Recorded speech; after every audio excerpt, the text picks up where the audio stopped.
అసలు నెట్వర్క్ ఎందుకు పోతుందో తెలుసా? అమెరికాకి ఇరాన్కి వార్ జరిగితే నెట్వర్క్ ఎందుకు పోతుంది ఇప్పుడు చూద్దాం రండి. మనకి ఇంటర్నెట్ శాటిలైట్ల ద్వారా వస్తుందని చాలామంది అనుకుంటారు.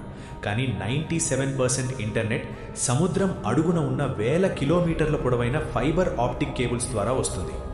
ఇరాన్ ఉన్న పర్షియన్ గల్ఫ్ ప్రాంతం ఈ కేబుల్స్కి కీలక కేంద్రం. ఒకవేళ యుద్ధం వస్తే శత్రు దేశాలు చేసే మొదటి పని ఈ సముద్రపు కేబుల్స్ని కట్ చేయడం.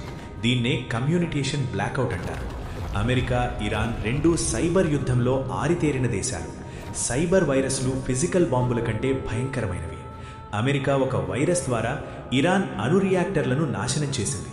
ఇప్పుడు గనక యుద్ధం వస్తే ఇరాన్ హ్యాకర్లు అమెరికా గ్రిడ్లను, బ్యాంకింగ్ సర్వర్లను టార్గెట్ చేస్తారు.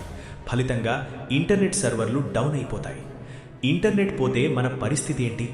ఫోన్లో నెట్వర్క్ సిగ్నల్స్ మాయమవుతాయి. వైఫై పనిచేయదు. ఏదో టెక్నికల్ ప్రాబ్లం అనుకుని మనం సిమ్ కార్డులు మారుస్తాం. కానీ అసలు విషయం అప్పటికే ప్రపంచమంతా నెట్ కట్ అయిందని ఎవ్వరికీ తెలియదు. స్టాక్ మార్కెట్లు ఆగిపోతాయి. Online payments, UPI, Google pay పనిచేయవు. మీ బ్యాంక్ అకౌంట్లో లక్షలున్నా చేతిలో చిల్లిగవ్వలేని పరిస్థితి వస్తుంది. అమెజాన్, ఫ్లిప్కార్ట్ వంటి డెలివరీలు ఆగిపోతాయి. షిప్పులు, విమానాల రాకపోకలు నిలిచిపోతాయి. ఎందుకంటే జీపీఎస్ సిగ్నల్స్ యుద్ధం వల్ల జామ్ చేయబడతాయి. సమాచారం లేకపోవడం వల్ల భయం అంటే పానిక్ మొదలవుతుంది. కిరాణా షాపుల దగ్గర క్యూలు కడతారు. కమ్యూనికేషన్ లేని సమాజం అరాచకంలోకి వెళ్తుంది. నెట్వర్క్ ఎందుకు పోతుంది? EMP attacks. అణుబాంబును గాలిలో పేల్చితే వచ్చే ఎలక్ట్రోమాగ్నెటిక్ పల్స్ వల్ల ఆ ప్రాంతంలోని ఎలక్ట్రానిక్ చిప్స్ అన్నీ కాలిపోతాయి. ఫోన్లు, కంప్యూటర్లు పనికి రాకుండా పోతాయి. Satellite jamming. యుద్ధం జరిగేటప్పుడు శత్రువుల కదలికలు తెలియకుండా ఉండడానికి శాటిలైట్ సిగ్నల్స్ను రెండు దేశాలు జామ్ చేస్తాయి. దీనివల్ల గ్లోబల్ కనెక్టివిటీ దెబ్బతింటుంది.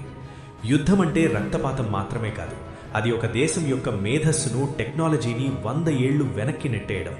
ఒకవేళ అమెరికా, ఇరాన్ యుద్ధం ఆగిపోకపోతే మనం ఈ వీడియోను యూట్యూబ్లో చూడడం కాదు కదా, కనీసం మన పక్కింటి వాడికి ఫోన్ కూడా చేసుకోలేము.